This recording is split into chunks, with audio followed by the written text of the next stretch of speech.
Welcome, everyone. It's wonderful to continue practicing together with a focus on the loving kindness practice, in our tradition, the doorway to bodhicitta, or the vast heart mind, and to take it slowly and with the warm guidance of Venerable Pema Chodron, using her book, Go to the Places That Scare You, as a trustworthy reference. And I have to say, as I was preparing for this morning, I was looking at a chapter that I'd reviewed many, many times, and I was just thinking, it's like often I experience Venerable Pema as like the voice of an older Dharma sister, really kind, loving voice, giving clear-cut advice, not always the easiest advice to take, but very clear with the warmth of bodhicitta coming through her words. So first, I'd like to review where we are. We're working with the traditional Drikung Kagyu loving kindness practice that comes from Lord Jigme Sungön, and poignantly, the practice that was pivotal in his final opening to full realization or enlightenment. And there are two very definite stages. One is connecting to bodhicitta and familiarizing oneself with it very thoroughly and very intimately.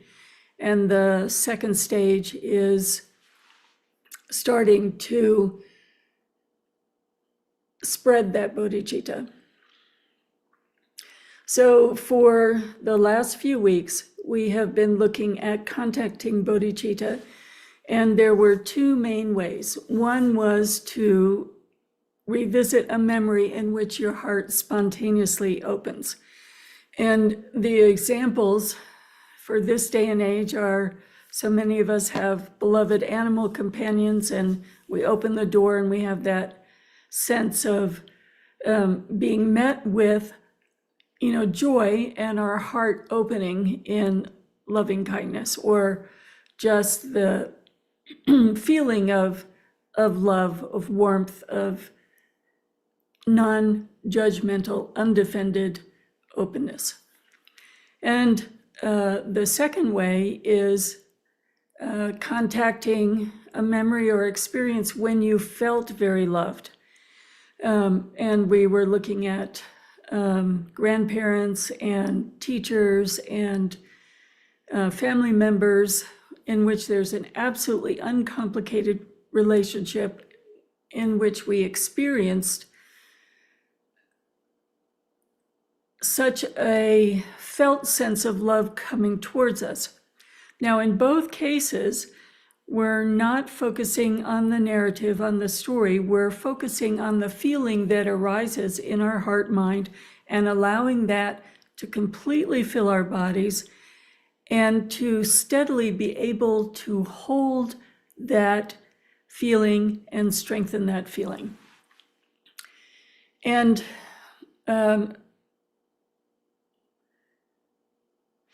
we were last week checking in on that using a technique of body scan in which we looked at gradually all the parts of our bodies to see, all right, we may think we're having a open, undefended, loving experience, but what actually is our physical experience, and what is our body telling us in terms of let's say, revealing honesty, where we are totally open, undefended, receptive, filled with love, and where are we carrying tension, almost going cell by cell. The example that we were working with is one that I think Venerable Pema opens her book or the first chapter with, in the sense that when we are looking at loving kindness, as we are becoming intimate with it, at some point there's a sense of a spring opening naturally and just bubbling up. So we're moving from using a memory or an experience, it could even be the experience of the sun in nature,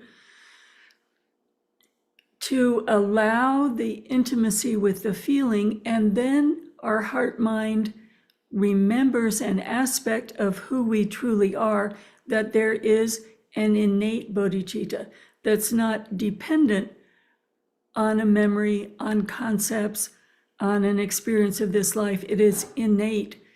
So it's there without us having to do anything at all. And then the important part of that is when we are, let's say, getting a well on our property, we know we have to dig for the well. So this moving from the memory generated conceptual bodhicitta to, it's still relative bodhicitta, but it's not dependent on a memory, this innate bodhicitta starting to appear, is the result of moving through obstacles, or moving through stone, or moving through hard earth. So when we are, let's say, checking in, going cell by cell, and we can feel a tightening in different areas of our body where we're carrying defendedness, then we know, oh, okay, this is just part of the process, and we want to see the defenses that we are holding, and we want to soften and relax them. So we're not setting up an expectation that we would experience the spring in a certain amount of time with a certain amount of effort or difficulty. We're just saying we're trusting that it's innate because this is the Dharma. So for right now, we're trusting that till it becomes our experience. And we're working with filling our heart-mind. So the instruction that bodhicitta is innate is really critical because it's a reference to our Buddha nature. And it's also a very clear guideline to help us be unconfused about meditation and why we're meditating. So Pema, is really quite clear looking at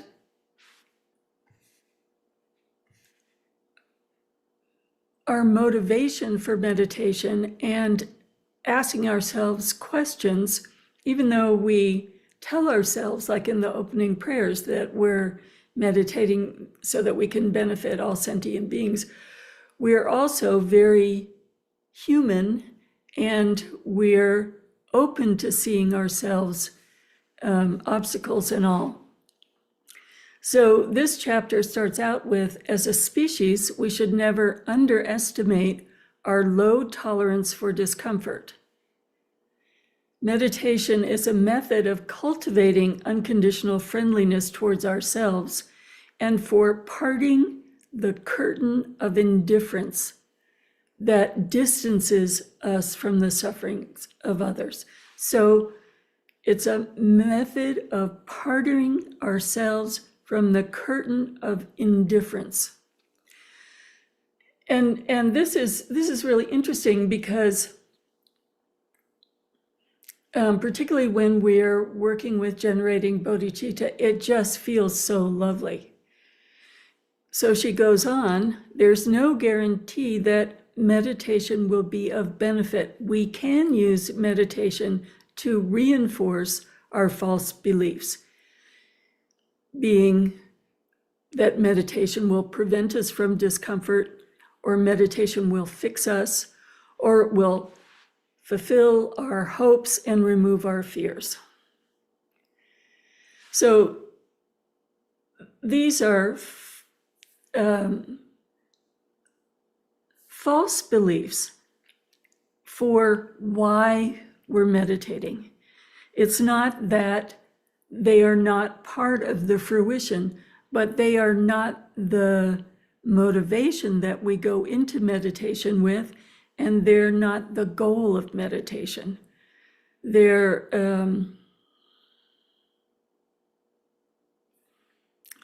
lovely benefits that arise along the way, but if we think that's the objective, then not only we're missing the point, but we're increasing our ignorance. So for instance, many people love loving kindness meditation and have this underlying hope that it will fix us. If I really do this, I'll become really nicer, much better person. I'll be I'll be different than the ornery person I am. So her very clear guidance is, let's look at what happens if we have a sense of it will fix us, as opposed to it will tap into an innate spring that will arise naturally and will move from just a little bubble of water into a reservoir. If we think it's going to fix us, we are in some ways denigrating ourselves and in some ways being aggressive towards ourselves, that there's something to fix, something shameful, something not right. The view that we're holding is that this vast bodhicitta is innate, and we're slowly moving away the boulders, the sand, the rocks, trusting and knowing that innately we are this vast reservoir of bodhicitta. That difference in view changes everything. It changes how we approach our mind and how brave and courageous we can be to see not only each boulder, but each grain of sand that's blocking the flow of bodhicitta. And her quote, "Meditation takes us just as we are, with our confusion and our sanity. This complete acceptance of ourselves as we are is called Maitri, a simple, direct relationship with the way we are. Trying to fix ourselves is not helpful. It implies struggle and self-denigration. Denigrating ourselves is probably the major way that we cover over bodhicitta. It is only when we relate with ourselves without moralizing, without harshness, without deception, that we can let go of harmful patterns. Without Maitri, renunciation of old habits becomes abusive." And we could take that even further. Without Maitri, or this simple, direct, complete acceptance and friendship, meditation is just a tug-of-war, a struggle.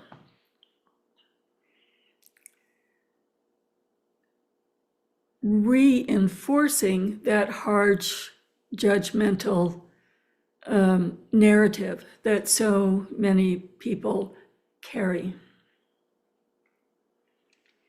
So I'd like to start today, having listened to Pema's, lovely, warm, older sister voice saying, well, let's really look at why we're meditating, what we think we're doing when we're meditating. Are we turning this wonderful meditation to grasping towards a good feeling or trying to fix ourselves? Or are we, from beginning to end, trusting in our Buddha nature, our innate flow of bodhicitta, and with curiosity looking at how do we change this little bubbling up of a spring into a vast reservoir. So I invite you to start with either variation of the method that was the easiest for you to use to connect to the open, undefended, radiant, warm, kind, tender heart. Either seeing a puppy or a toddler and just watching all your barriers go down and your heart opening just like your arms naturally open, hugging the little one, or remembering a beloved, uncomplicated relationship. People mention grandparents. We have wonderful relationships with some of the great teachers of being loved unconditionally and giving rise to that heart-mind feeling. So first, let's spend a few minutes just generating that feeling of loving kindness, that open warmth.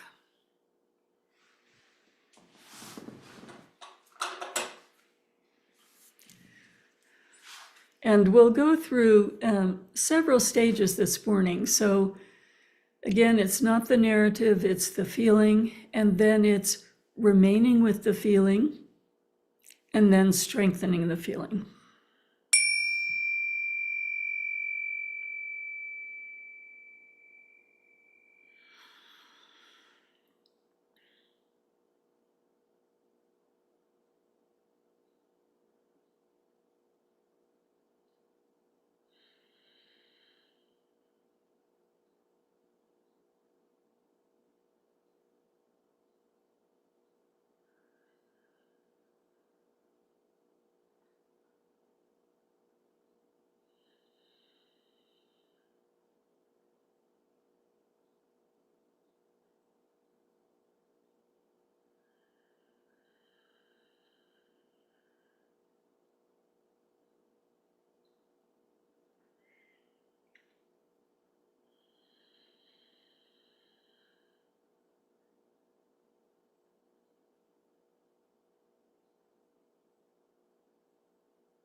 If you're new today, it may take a little bit of experimentation to connect with a thought or memory that evokes for you this open heart. But if you've been practicing with us for a while, now it becomes, in essence, the shamatha aspect of this particular practice technique. So sticking with one example, and then once the feeling is generated, sticking with the feeling, noticing restlessness, noticing distraction, but coming back to that feeling and strengthening it.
Now let's integrate the physical, less verbal relationship to loving kindness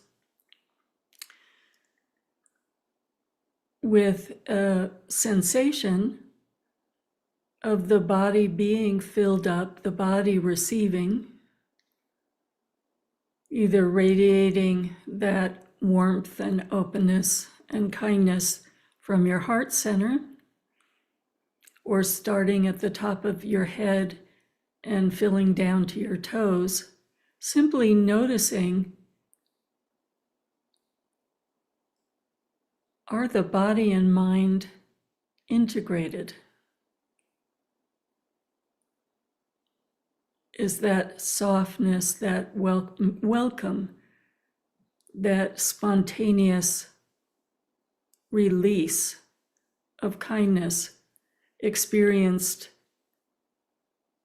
throughout your body?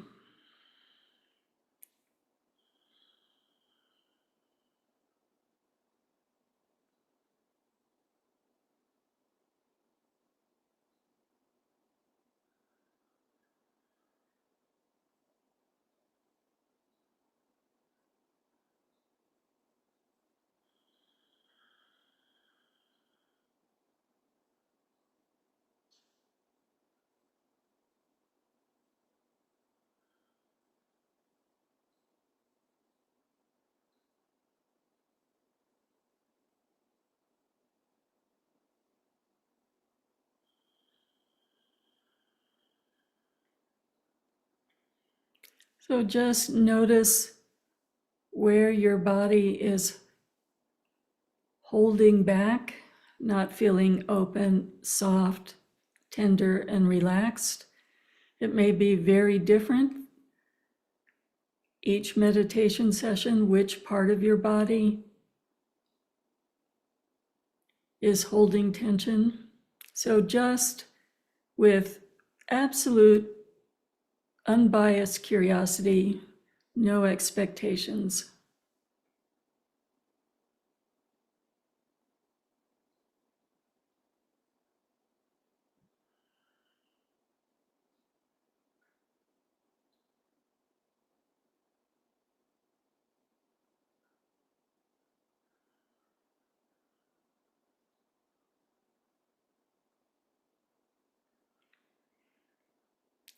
So in our tradition, we say that meditation is becoming familiar with your heart mind. Very, very simple words. But there's a sense of this curiosity and acceptance that first is digging through the sand and boulders, and then is diving into the reservoir.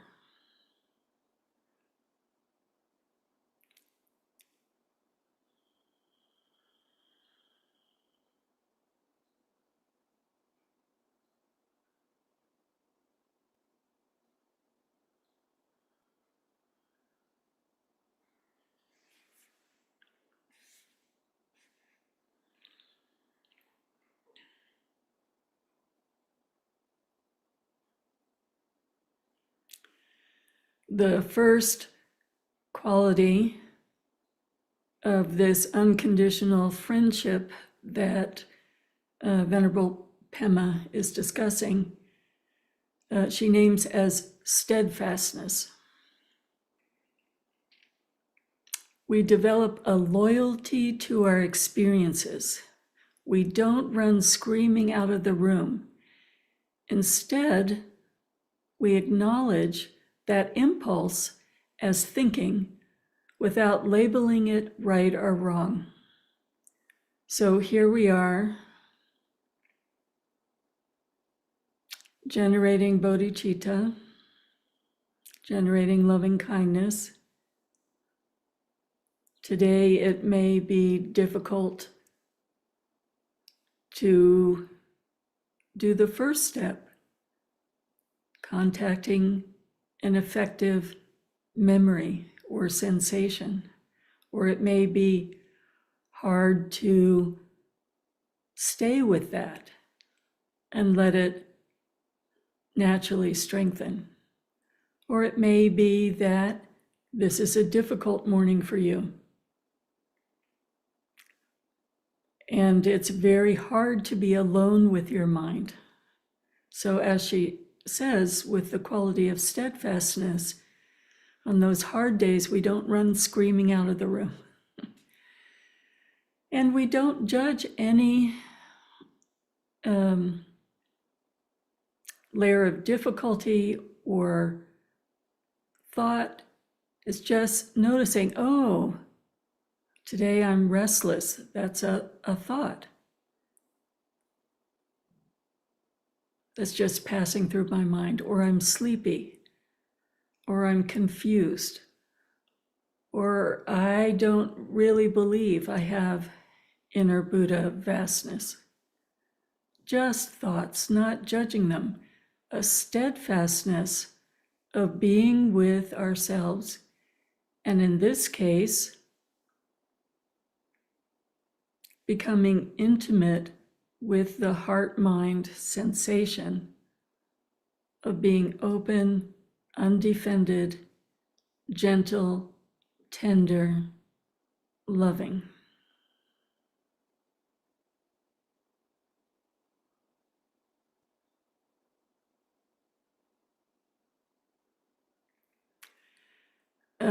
Venerable Pema goes on, meditation isn't about getting it right or attaining some ideal some ideal state.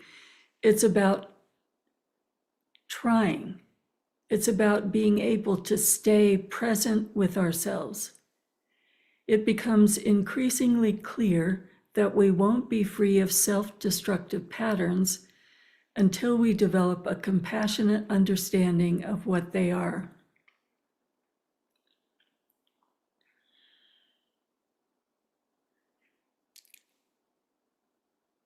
So again, contacting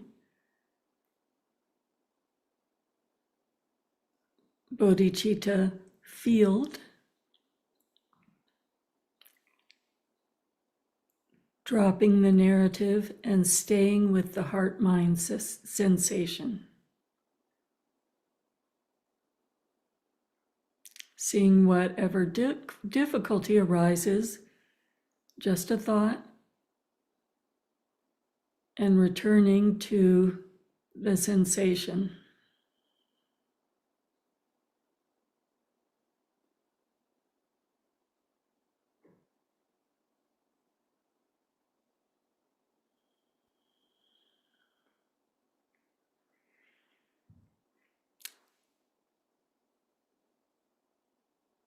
Now, it may be that you are feeling deeply in touch and feeling steady.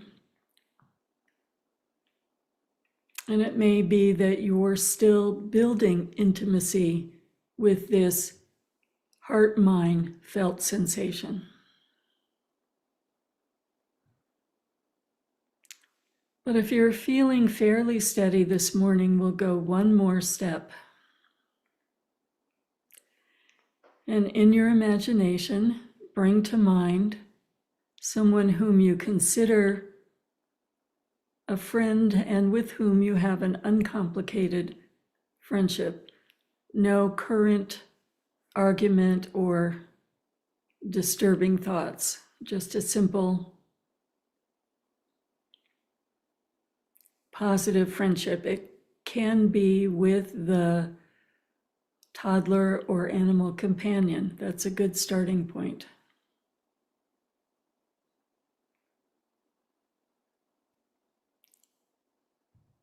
And allowing this undefended, soft, open-heartedness to completely expand, even pervade this other being. And just with curiosity, see what that's like.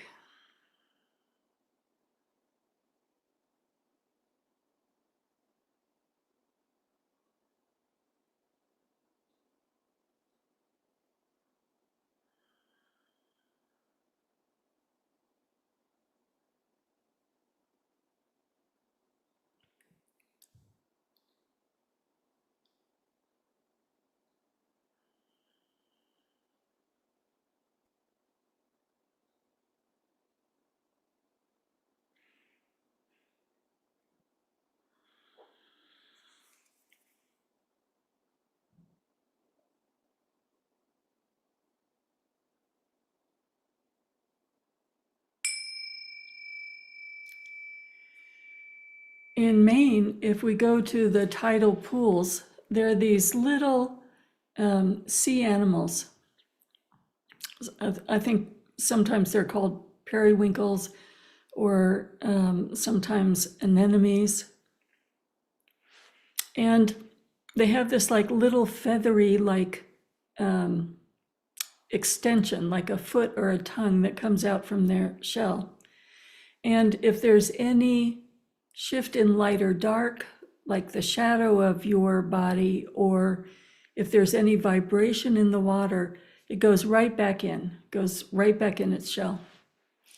So as we expand and open,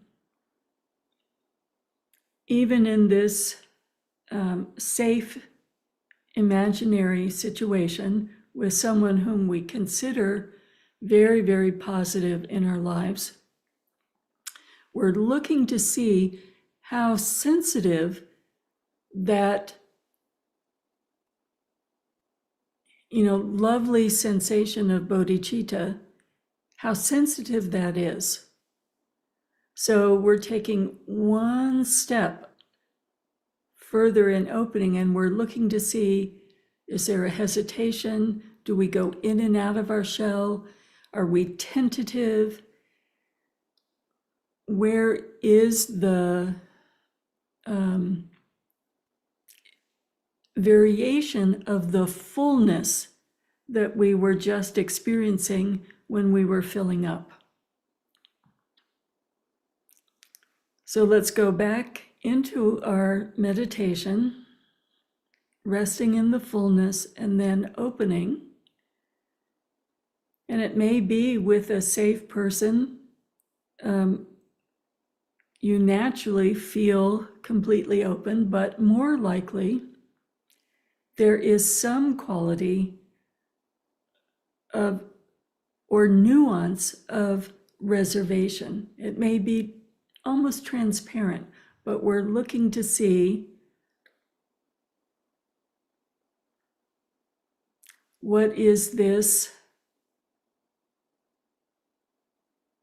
shift. Can we be with this uncomplicated person as rich and full as when we're filling ourselves? So let's go right back into meditation.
And as you're exploring with curiosity, let's move from the intellectual to the physical and just notice if there's been a shift in our body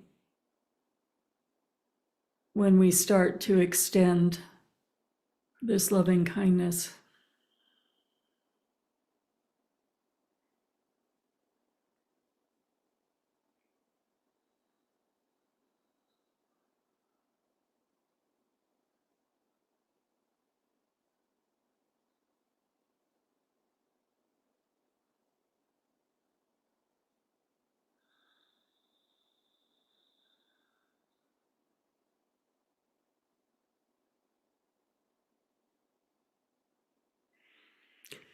Now, His Holiness Lord Jigten Sumgun gives us few other insights. He says, when you're doing this meditation, sit in the posture of the Buddha with one hand on your lap facing up, your left hand, and your right hand on your knee in the touching the earth mudra, and smile. And as you're imagining the bodhicitta starting to radiate, whenever it's in any way less strong, then begin again. Go back, become intimate with the bodhicitta, body and mind, felt sensation. Let it rise to its fullest strength, and then start again.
Now remember that Lord Jigten Sungen said that this becoming intimate, you might want to do a 2-week retreat just on that part. So we've already started looking at what happens with allowing a flow out. So if you want to spend more time on the building, that's wonderful. And you can also see how the calm abiding meditation and experience is feeding right into this meditation. We have to be able to stay with that heart-mind sensation and then stay in that border ground as it starts to flow out to see the shifting quality. Is it fully open? Is it mostly open? Is there immediately a wall coming up or even a screen coming up? Even with what I've described as a very uncomplicated, friendly relationship. So all these things over time become more nuanced. And we can see that often we may think we're being very open, but when we look at the physical sensations of our body, it's like there's a physical armor that's arisen that wasn't there before. So there are lots of moving pieces, even though the instructions in general are fairly simple. And again, that's what gives you more and more insight into your inner world, which at its own rate of speed opens up to this vast, loving reservoir.